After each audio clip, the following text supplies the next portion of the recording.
Olá pessoal, tudo bem? Aqui é o professor Haroldo Machado do MIPD 47 Podcast. Estou passando aqui para convidar vocês a assistirem uma série especial que a gente fez aqui no 33º Congresso Brasileiro da Ciência das Plantas Daninhas.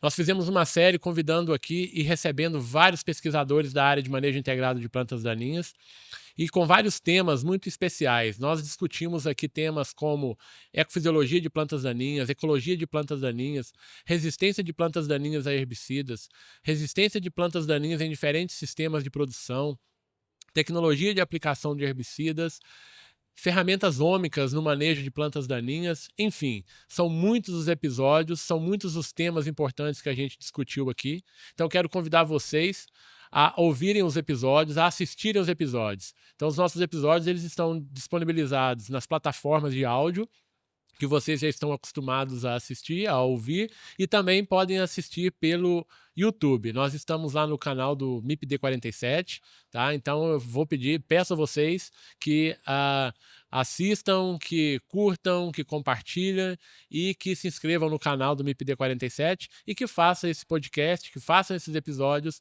chegar em mais pessoas, em mais produtores, em mais técnicos, em mais estudantes e na população em geral que precisa conhecer um pouco mais sobre as ferramentas de manejo integrado de plantas daninhas. É isso aí, venha com a gente e vamos acompanhar esses episódios. Um abraço. Olá pessoal, tudo bem? Eu sou o Haroldo Machado e esse é o MIPD 47, seu podcast sobre manejo integrado de plantas daninhas. Aqui as plantas daninhas são um assunto.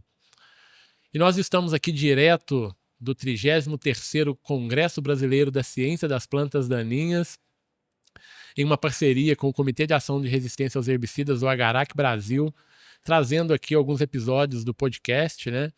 Com alguns temas importantes, com alguns convidados importantes aqui também dentro do nosso contexto, dentro do nosso tema de trabalho, né, de atuação.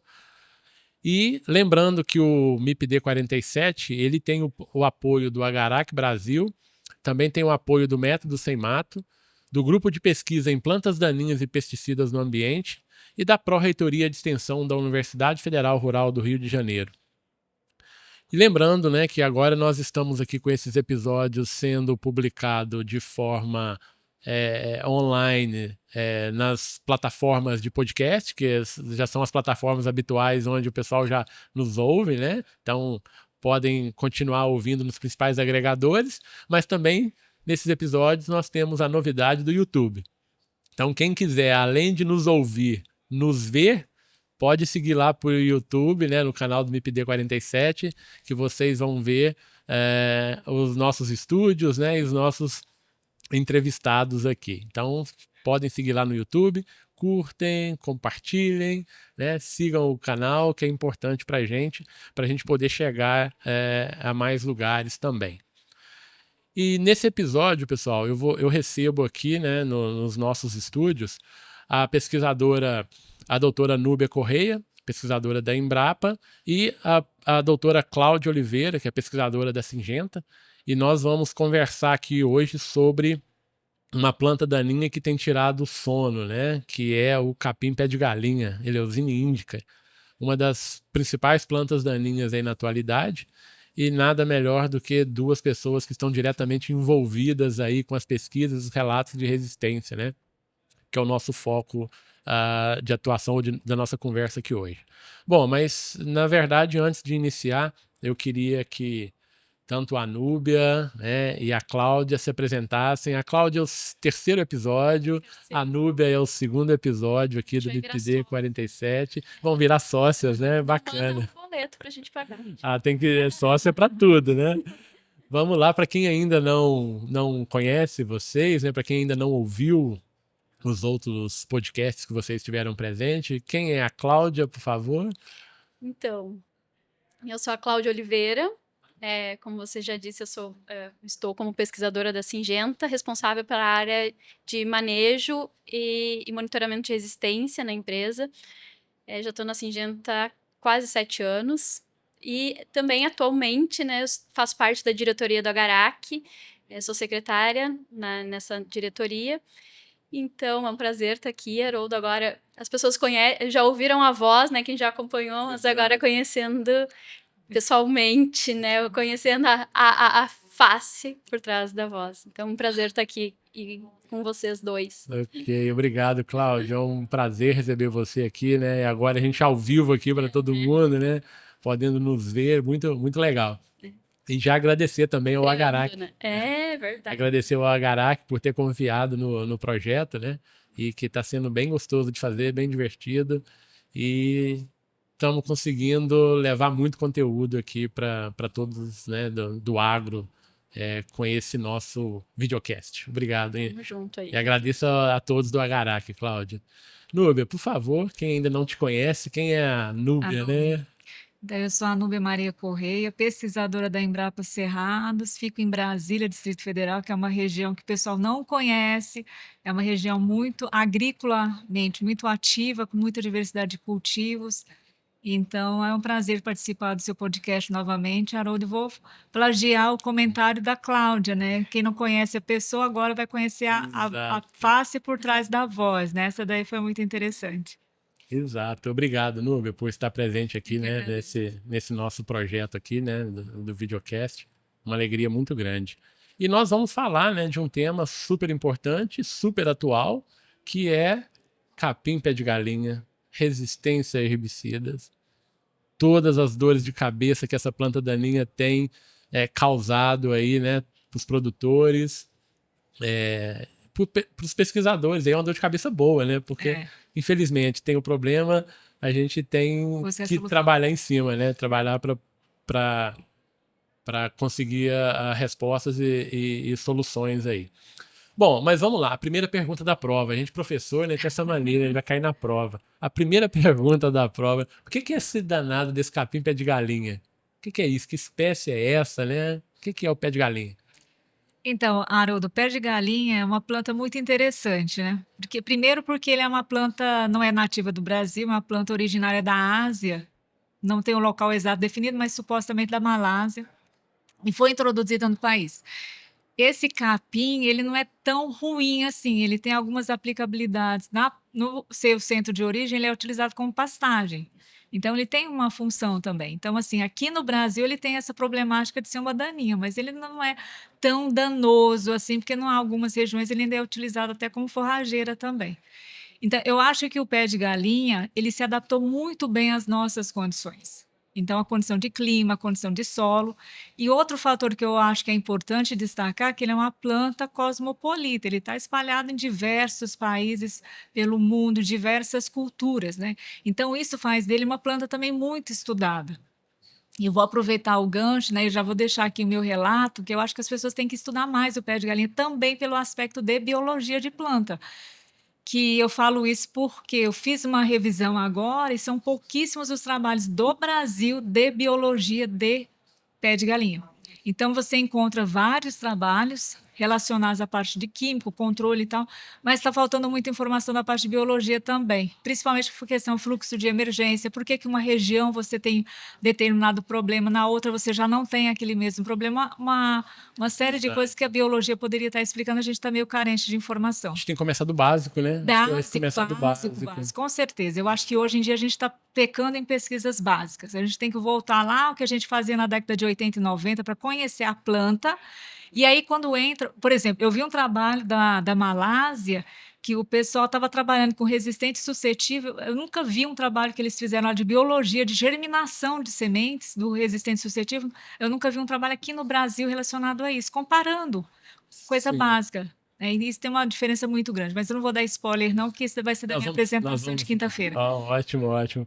Eu lembro, num passado, com o leiteiro, tive um colega, né, lá na UFV, que os trabalhos eram bem esses, com leiteiro, ainda quando o problema era ALS, né, leiteiro resistente a ALS, se estudava muito essa parte da anatomia, da fisiologia... Exato.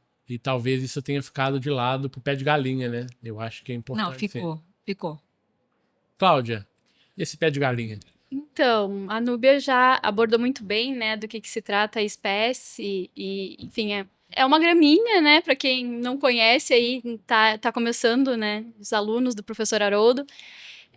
Uma questão que se descobriu há pouco tempo, que a gente não tinha até muita informação, até a gente tinha dúvida sobre a ploidia, né? Uma planta diploide. Isso faz uma grande diferença quando a gente fala em resistência, em disseminação de resistência. Mas faltam realmente, né? Ainda se tem dúvida, a gente sabe que é uma planta anual, mas dependendo do manejo, ela quando você corta, ela pode rebrotar, e pode perenizar ou ficar bianual. Então, existem questões quanto à biologia dessa planta que ainda precisam ser estudadas, né? Até o impacto dela mesmo nas culturas, né? Na soja, no algodão. Então, a gente está aprendendo. E um fato importante, né? Eu comecei aí a monitorar plantas daninhas em 2018.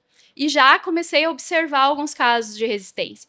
Mas quando eu falava disso, né, as pessoas eram muito preocupadas com a Digitaria insularis, que é o amargoso, porque é uma planta que aparece na lavoura. Você passa numa lavoura e você está vendo que ela está lá. Quando eu falava do pé de galinha, as pessoas não botavam muita fé, porque diziam, não, mas é uma planta de rastro, de pulverizador, de bordadura, da cerca, e não tem um impacto. Só que ela foi crescendo e foi aumentando ali, né? E hoje a gente vê que sim, que tem um impacto na produtividade bastante relevante.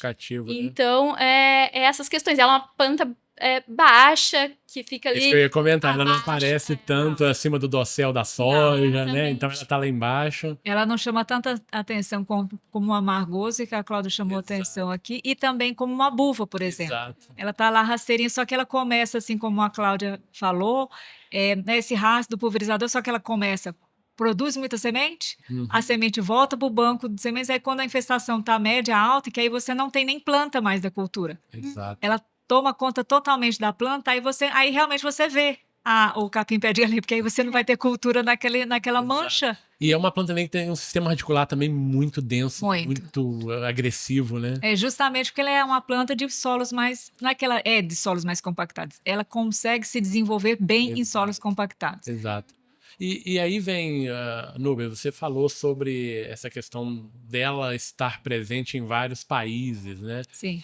Mas vamos trazer ela para o Brasil e vamos colocar ela nos sistemas de produção, né? Não vamos falar nem de cultura, né? Vamos chamar de sistema de produção. Hoje ela está presente em basicamente todos os sistemas de produção, né? No Brasil inteiro, não é isso? Então, o meu primeiro contato com o pé de galinha, Haroldo, foi quando eu estava na Embrapa Hortaliças. E lá, as hortaliças hoje, engraçado isso que muita gente não sabe, mas elas são cultivadas em grandes áreas. Estou falando de hortaliças cenoura, cebola, beterraba, área de pivô, 400, 500 hectares de área. E o pé de galinha é muito problemático nessas áreas de pivô, porque dentro das hortaliças não tem graminicida registrado. Os graminicidas registrados usados eram apenas inibidores de ALS, basicamente aloxifop, cletodin. Então era sempre aquela dobradinha dentro das hortaliças. Cletodin, aloxifop, cletodin. Começou com fluazifop na época, aí começaram a vir as seleções. Aí chegou num ponto que aí eu vi as áreas de pivô totalmente infestadas com o pé de galinha. Bem, mas por que dentro das hortaliças é problema, mas eles conseguiam romper o ciclo do pé de galinha? Porque faz um preparo de solo muito profundo. Então, quando eu vi do pivô sair das áreas irrigadas de hortaliça e ir para o sequeiro, aí no sequeiro foi um grande problema. Porque as áreas de sequeiro você não faz aração profunda, você não faz grade, você não faz enxada rotativa, que quando encerrava o ciclo da hortaliça, eles vinham com esses implementos e destruíam o pé de galinha. Então, não tinha planta adulta na área. Mas no plantio direto você não faz isso. Aí foi quando teve-se realmente o boom, porque chamou a atenção do pessoal do sequeiro, que é o pessoal da soja, do milho, que aí chamou mais atenção. Na verdade, nas hortaliças você tinha integração de métodos, né? Porque você tinha um método mecânico ali auxiliando os herbicidas, né? Exatamente. E aí, quando a gente vai para o sequeiro que passa para grãos, você já não tem mais o método, porque o sistema de cultivo é plantio direto, não é mais o sistema convencional. Exato. Então é uma planta que se adaptou muito bem a esse sistema de plantio direto. Totalmente. Pelo contrário, eu acho que no convencional, pelo contrário não, no convencional, o mecânico colaborar para o manejo das plantas adultas, que a Cláudia falou que pode vir a ficar com o ciclo estendido. No caso do plantio direto, você vai ter o manejo químico novamente, né? Exato. Você perdeu a questão do controle. E aí você mecânico. Vai aumentando a pressão de seleção, porque você começa a repetir esses produtos que você citou, né? Os FOPs, os DINs aí, os ACCAs da vida, né? Legal. Um ponto que é interessante, né, também dessa adaptação é que a gente tem bastante problema, né? Sempre é um problema relatado muito grande no Mato Grosso, na Bahia, em Goiás, né? Onde a Núbia trabalha também, nessas regiões quentes. Há um tempo atrás ela começou a aparecer bastante já no Paraná, né, Núbia ali na região de Londrina, nas regiões mais quentes. Hoje a gente conversa com pesquisadores, com produtores do Rio Grande do Sul, a gente já observa, sempre existiu lá, né? Se não notaram, eu sou gaúcha, então a gente já sempre trabalhou com pé de galinha lá, mas não é um problema tão grande.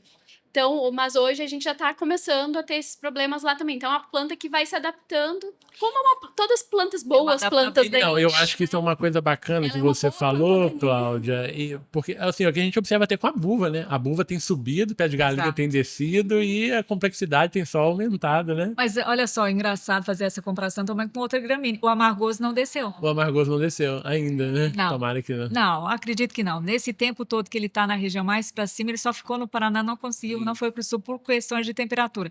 Mas aí para ver a agressividade, então. Então, o pé de galinha é uma planta realmente mais agressiva. Exato. E não tem estrutura de reprodução vegetativa. Que tem o amargoso. Exatamente. Exato, legal. E assim, como que começaram a surgir, né, os casos de resistência aí? Como que isso foi surgindo? Como que o farol aí, o semáforo, né, ficou amarelo? Quando que as luzes amarelas se acenderam aí com relação à resistência aí do pé de galinha? O início foi basicamente também na década de 90, né, que teve os primeiros casos de acecease, que foi o contrário do amargoso, né? Os primeiros problemas com o pé de galinha começaram com a acecease, né? E não foi hortaliça, foi em áreas de algodão do Mato Grosso. Então, para ver que a evolução da resistência dele, ele veio diferente, já veio para a cecease, só que não tinha para clethodim. Era a cecease mais relacionada a FOP e cetoxidin, aloxidin, que eram herbicidas mais utilizados na época para algodão, né? Isso tudo na década de 90, há muito tempo atrás, né? Perfeito. Só que aí a gente teve a mudança da tecnologia para a transgenia, né, com a tolerância das cultivares ao glifosato. Esses produtos saíram. E o glifosato entrou. Então, assim, é uma coisa muito fácil. Então, você já tem lá um ambiente onde você já tem aquele indivíduo que já é resistente lá a determinado grupo de produto. Aí você muda o produto e introduz um outro, que no caso seria o glifosato aí. Aí esse herbicida, com certeza, ele vai aumentar a pressão de seleção, ainda mais que o produtor achou maravilhoso no início, né? E fazia um monte de pulverização, não tinha rotação de mecanização nem nada, a solução do problema estava ali. Logicamente, claro que você vai acabar selecionando também o indivíduo com resistência ao glifosato. Que isso aí já foi, se não me engano, 2016? 2016, 2016. Aí depois veio, claro, o relato da resistência múltipla. Óbvio, né, que você vai ter o caso da resistência aí não só ao inibidor de EPS, PSACCase, mas para FOP, 2017. E aí, em 2023, já teve o relato já também para a CCase, mas incluindo também o clethodim, né? E aí o sinal realmente ficou vermelho, né? Sim. Mas uma coisa que eu acho interessante, Haroldo, é que a resistência à CCase, ela começou, inclusive, a ser melhor estudada, a resistência mesmo, a mutação, com o pé de galinha. Porque aí as pessoas chegaram a entender que não basta falar que é resistente à CCase. Não basta falar o grupo químico. Hoje a gente já está no nível de falar da resistência ao herbicida, porque a mutação que acontece ela é muito específica. Porque todo mundo começou a se questionar, mas se é resistente a aloxifop, por que o xalofop mata? Por que o clethodim mata? Aí você chegou num caso de evolução tão grande do processo que as coisas estão muito mais afinadas e muito mais positivas em termos de conhecimento científico hoje também. Então a gente também agradece isso ao pé de galinha. Porque se não fosse ele, isso não teria sido tão estudado e tão... Estou falando isso daquele exemplo que foi mostrado você não estava presente, mas tinha lá onde o pessoal mostrava os resultados dos herbicidas para cada mutação do herbicida correspondente. Entendi. Então é muito interessante. Estava presente, mas eu sei. Mas você sabe disso. É um ponto, né, que a Núbia falou, que é importante, a gente tinha muito conhecimento de ACCase vindo do azevém, porque a gente tem uma base grande de resistência à ACCase quando a gente fala de azevém, né, de cereais de inverno. Trazendo isso do sul, essa experiência do sul, né, Cláudia? E globalmente, né, de cultivos, porque o azevém é um grande problema em trigo, na Europa, na Austrália. Então, as pesquisas eram mais voltadas, né? Como é que isso funciona dentro da biologia do azevém, né, da enzima. Mas daí, quando a gente passou para o pé de galinha, a gente viu que não funcionava da mesma forma, né? As mutações não eram tão preto no branco, assim, né? Tão diferente, assim. Então, que cada uma atingia um ingrediente ativo e podia não atingir no mesmo. Na realidade, Cláudia, ela não é mais para o grupo químico. Porque até então a gente tinha uma ideia que a resistência vai ser para o mecanismo de ação. Depois lá dentro, né? Exatamente. Aí dentro o mecanismo de ação, é separado pelo grupo químico. Não. É que assim, o que a gente tinha de conhecimento, né? Só para colocar todo mundo na mesma página. São 7 locais de mutação dentro da CCase. Esses 7 locais de mutação causam resistência aos FOP. Aos FOP, todos os FOPs que se tinha. Isso era o conhecimento que a gente tinha. 3 deles ao DEM e 2 ao cletodin, né? Acho que é isso, mais ou menos. Só que daí, com o pé de galinha, a gente começou a ver no campo, né, no BA, olha, é resistente a cletodin, mas o Kizela-FOP está controlando, o próprio Clodina-FOP está controlando. E aí a gente ficava, não, como assim? Não pode, tem alguma coisa errada, o screening está errado. E aí a gente começou a estudar as mutações dentro do pé de galinha, né? O que cada uma...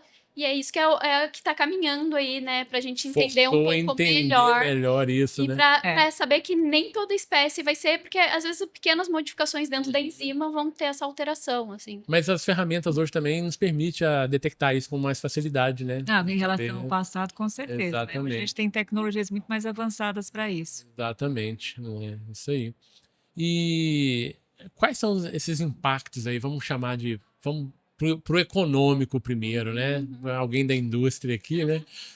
Qual que é o impacto econômico que esse pé de galinha tem causado aí? Quanto que os produtores têm investido a mais, né, para poder produzir essa lavoura? O que a gente tem hoje, assim, de dados do pé de galinha, né? Até trouxe aqui meu computador para fazer a cola aqui da pesquisa da Carnatec, que é a pesquisa de mercado que a gente usa, que dentro dos 44 milhões de hectares que são cultivados com soja hoje no Brasil, o pé de galinha ele é relatado como um problema em 28 milhões. Então, é um número bem alto, né? E aí ele tirou a coroa, né? Até hoje, essa safra, o amargoso era a principal planta daninha das lavouras de soja, né? E essa safra foi a primeira vez que o pé de galinha passou. Então, a gente tem aí como a principal, a partir da safra 23, 24, a principal planta daninha dentro da cultura da soja. E isso impacta muito, né? A gente tem visto uma mudança de manejo, né? Com o aumento do uso de graminicidas, né? E tudo isso encarece, obviamente. O aumento da adoção de pré-emergentes. E ao mesmo tempo que a gente diz que isso é um problema, porque aumenta o custo, a gente também diz, nossa, é bom porque a gente está usando outros mecanismos. A gente devia ter feito isso antes, na verdade. Então, o uso de pré-emergente, ele aumenta o número de ingredientes ativos que a gente está usando no manejo ali, né? Então, a gente na verdade, é reativo, né? Não, ninguém é proativo. Ninguém é proativo. Mas hoje a gente tem aí um crescimento, e se você pegar o mapa de reclamação de problemas tipo um pé de galinha e o mapa de aumento do uso de pré-emergente, ele é bem coincidente, assim. Então, a gente tem o Mato Grosso, hoje, 71% das áreas usam pré-emergente, enquanto no Rio Grande do Sul a gente vai ali para 30%. Então, a gente tem uma diferença muito grande. E o problema é que se você deixa esse pé de galinha nascer, né, Núbia? E aí, se ele é resistente, você começa a ter que fazer aplicações múltiplas, sequenciais. Exatamente. O problema é deixar ele nascer, porque ele nasceu aí na pós-emergência que é o problema. Porque na pós-emergência ele não tem alternativa, principalmente para a planta maior. Que aí é outro problema também, Haroldo. O pessoal quer fazer controle de planta adulta com flor, fruto e semente, tudo junto lá. E não é assim, pé de galinha não é assim. E esquece ali os conceitos de manejo integrado, né? Uso de pré-emergente, né? A gente discutiu aqui em outros episódios aqui no podcast também sobre a importância dos pré-emergentes. E o pé de galinha foi citado, né? Como uma planta daninha alvo da tecnologia que tem que ser utilizado. Em pré. Exatamente. Isso é engraçado. Eu fui fazer uma apresentação em Mato Grosso e o tema da apresentação é inovações para o manejo em pós-emergência de capim pé de galinha.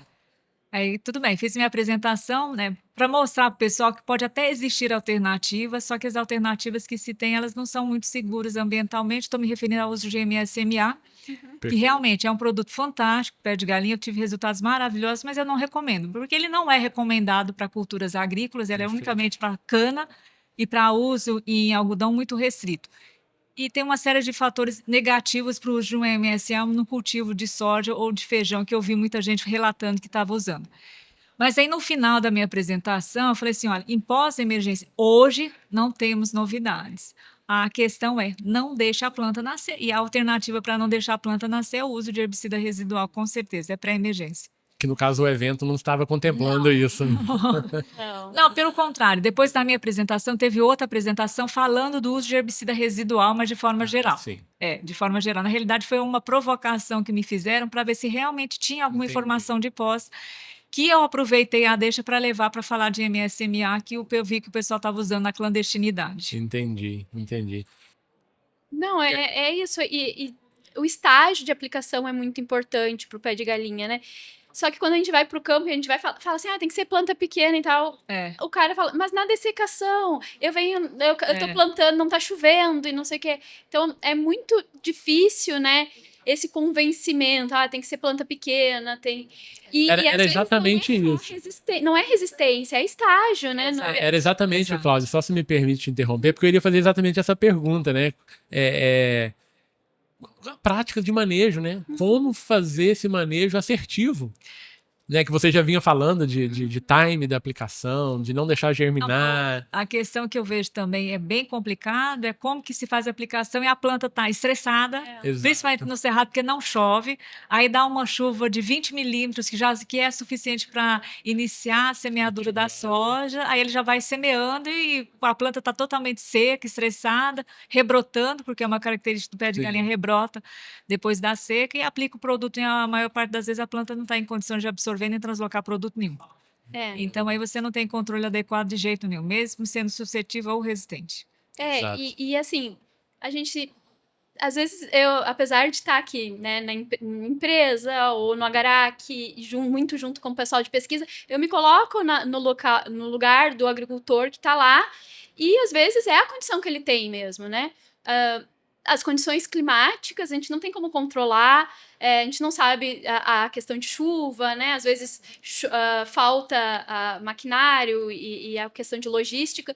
Então, são desafios. Tecnologia de aplicação, né? Quando eu falo tecnologia de aplicação, eu estou falando desde o momento correto de aplicar. Volume de calda, gota. 150 litros, cara, nunca vai aplicar 150 litros por hectare, né?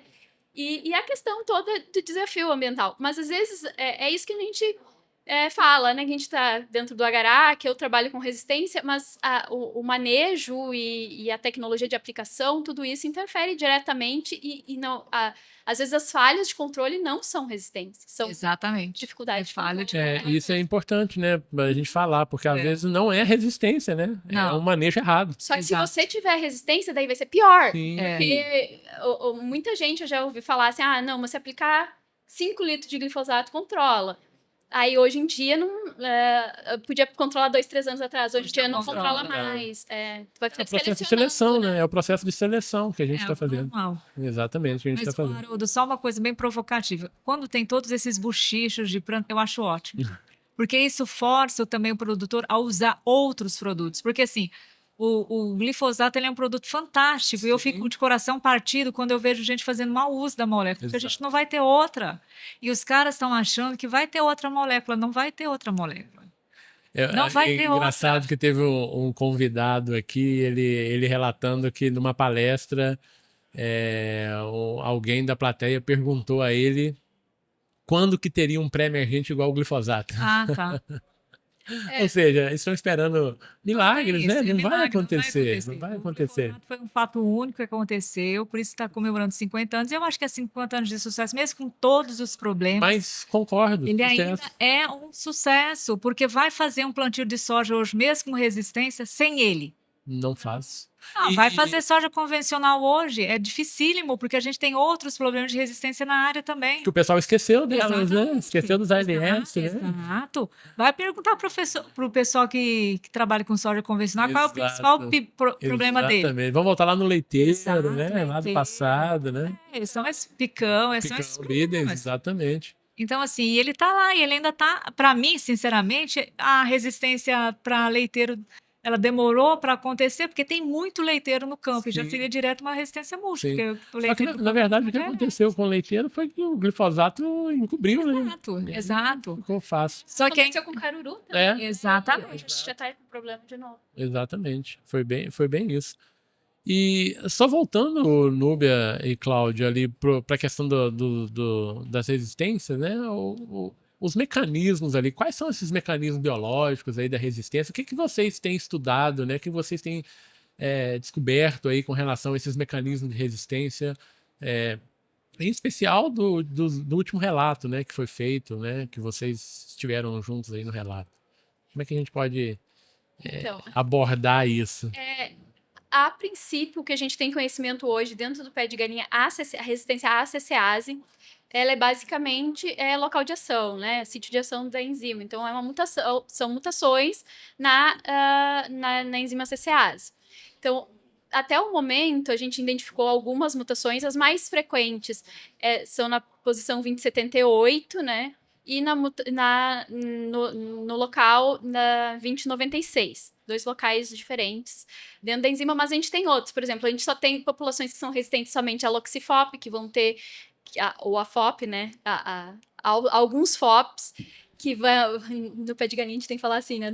Alguns FOPs, que na posição 2027, e tem outras mutações também, que a gente está fazendo um trabalho quanto a isso. Mas as 3 são as mais comuns.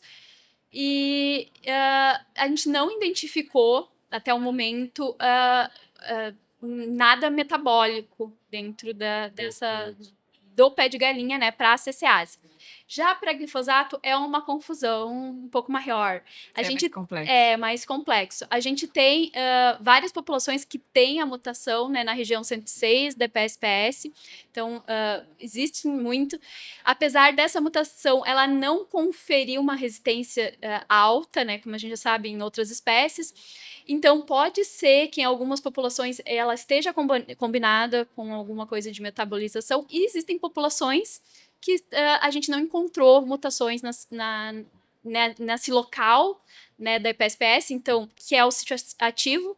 Então, em outros locais não conferiria resistência. Então, a gente pode dizer que são populações que têm outros tipos de mecanismo de resistência que ainda tem que ser estudados, aí é um trabalho longo para tem muita coisa, né? Tem. Só antes, Núbia, essas populações, Cláudia, elas estão sendo coletadas em que regiões do país? Como que está esse mapeamento aí da resistência? Quando a gente fala diversas regiões, em grande parte das regiões do Brasil, a gente já tem casos de resistência, tanto a CCase quanto a glifosato. Um grande foco, né, o local onde a gente observa a maior parte, grandes, né, frequências de mutação ao entorno da BR-163, ali no Mato Grosso, né, e também na região da Bahia, ali de Correntina, Luiz Eduardo Magalhães, são regiões que a gente observa com grande frequência. Mas a gente já encontra também bastante no Goiás. A população que a gente relatou resistência múltipla é de Luiz Eduardo Magalhães, mas a gente já tem outras também distribuídas. Então, existem, tem no Paraná também algumas que a gente tem estudo, Mato Grosso do Sul. Então, está disseminado, né? Está bem distribuído. Você tem acompanhado isso também muito de perto, né, Núbia? Essas populações aí, não tão bem como o pessoal da Syngenta, que tem toda uma equipe para fazer isso daí, mas a gente coleta alvos, onde o produtor reclama, eu sempre muito curiosa, eu coleto semente e levo para fazer avaliação.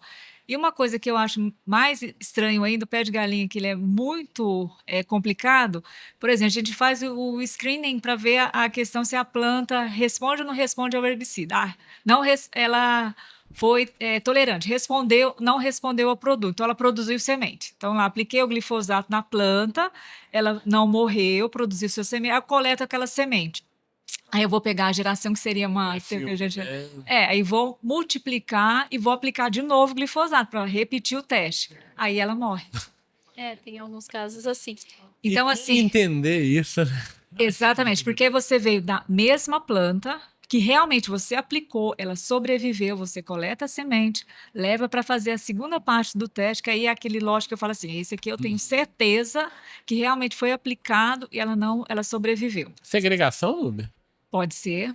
Então, mas é para você ver a complexidade da planta. Não é uma planta tão simples que você já, em 2, 3 tempos, você já resolve todos os problemas dela. Exato. Ponto, a Núbia falou da empresa aqui, mas a gente também tem monitoramento dentro do Agarac de pé de galinha há bastante tempo. A gente já fez monitoramentos com o Anderson Cavenaghi na região do Mato Grosso. A gente tem com o professor Rubens também, né, o grupo dele. E aí foi em diferentes regiões, né, do Brasil. Agora a gente vai começar um monitoramento só no Rio Grande do Sul, com o pessoal da URGS. Então, dentro do Agarac, a gente também tem os programas de monitoramento bastante focados por ser uma espécie realmente de muito complexa e que precisa de muito estudo e de se entender regionalmente, né? Então... A complexidade do pé de galinha, ela parece ser maior, né? Sim, com certeza. A gente pega outras espécies. Com certeza. Não, para você ver que é uma planta que agora está se adaptando tão bem no Rio Grande do Sul e que vai até o norte e o nordeste do país, aí você vê a dinâmica dessa planta, né? Não é fácil. E quando a gente vê essa segmentação de produtos, né? Determinado produto controla dentro do mesmo grupo químico e outro não. São poucas as espécies que apresentam esse comportamento, né, do ponto de vista da resistência. Então é algo complexo. E aí, estratégia de manejo. Então a gente já tem esse problema aí, vamos pegar esse problema do último relato aí. O que tem sido feito, o que o Agarac tem apoiado, o que a Núbia tem recomendado? Quais estratégias de manejo? Acho que é isso que o produtor quer ouvir, né? Haroldo, eu acho que a principal estratégia, o químico, é realmente a pessoa introduzir algum herbicida residual no seu sistema de produção. Algum herbicida residual tem que entrar. E quando a gente fala da pós-emergência, o pessoal teria que fazer aplicações sequencial de dessecação, né? Só que o pessoal não faz isso. Não faz. Mas ele tem que ter consciência que o melhor manejo não é misturar 4, 5 produtos diferentes no tanque e pulverizar. Porque às vezes você pode estar tendo uma incompatibilidade entre eles. O certo realmente era fazer a aplicação sequencial. Mas o que eu acho interessante também não é levar só para o químico, né? A gente deveria ter mais formação de palha na superfície do solo, porque o pé de galinha é muito sensível à cobertura de solo. Isso é uma informação importante, Núbia. Então, se você tem formação de palha no outono e inverno, você já tem um favorecimento gigantesco lá na frente do seu controle químico na cultura da soja. Então, privilegiar, mas eu não consigo fazer em área total. Faz nas áreas mais problemáticas, né? Vamos fazer um trabalho de desinfestação de área. Então, um trabalho de desinfestação diária, você vai ter que gastar um pouco mais, vai ter que onerar um pouco mais o seu custo de produção, mas é para desinfestar. Porque se não fizer um trabalho desse, Haroldo, não vai ter sucesso nunca. E a gente volta a falar naqueles mesmos pontos que a gente fala nas palestras, nas aulas, é o princípio do manejo integrado, né? Rotação de cultura, cobertura, palhada. E outro ponto que você falou, manejo integrado, né? Controle cultural pela cultura. Ele é muito sensível ao sombreamento. Exato. Então, a gente acha que usa pouco essa estratégia, né? Da nossa cultura como uma ferramenta de manejo, né? Na realidade, as pessoas se acostumaram muito só com o químico. E, na realidade, tem uma série de fatores por trás dele que favorece o controle da planta daninha desde que ele faça o bom uso das tecnologias, né? Exato. E é porque às vezes é mais fácil usar herbicida, né? Teoricamente, né? O herbicida ele pode ser usado, mas bem usado, sim, né? Ele é uma ferramenta.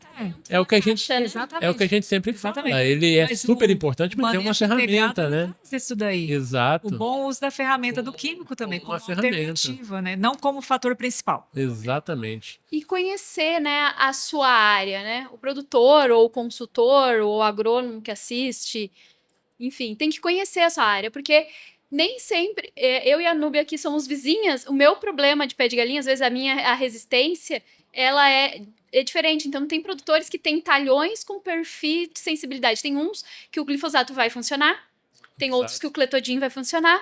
Então, você precisa conhecer, né? Voltar a conhecer ali a área. Não é uma receita de bolo, eu não posso fazer de novo, né? Essa história da receita de bolo também é antiga que a gente fala, né? Sim. Mas eu não posso mais fazer uma recomendação padrão para todos os talhões da minha fazenda. Eu preciso conhecer cada um. E cada área vai ser assim. E é o que a gente fala, né? Fazer manejo integrado é mais difícil, porque realmente a gente tem que usar os artifícios, né? Conhecer as Exato. técnicas e usar os artifícios, que às vezes dá trabalho. Com E certeza. aí a tendência é a gente ir pelo mais cômodo, né? E o mais cômodo nem sempre é o É melhor, o mais mais eficiente. eficiente. Exatamente, não é mais uma eficiente. Legal. Gente, nosso tempo ele se esgotou, é muito rápido, né? Não dá, mas foi muito legal, né? A gente passou então por esse panorama aí do pé de galinha, né? Traçando aí os principais problemas, né? Falamos do report, né? Desse último report. E já dando dicas, né, importantíssimas aí para o manejo, né, que o produtor ele precisa adotar. Posso fazer só um comentário final? Que o Eu meu ia, língua tá eu ia, pulsando eu aqui. ia te fazer exatamente essa pergunta, né, te propor isso. Na realidade, é mais para falar para o pessoal ficar muito atento com o uso discriminado do amônio glufosinato.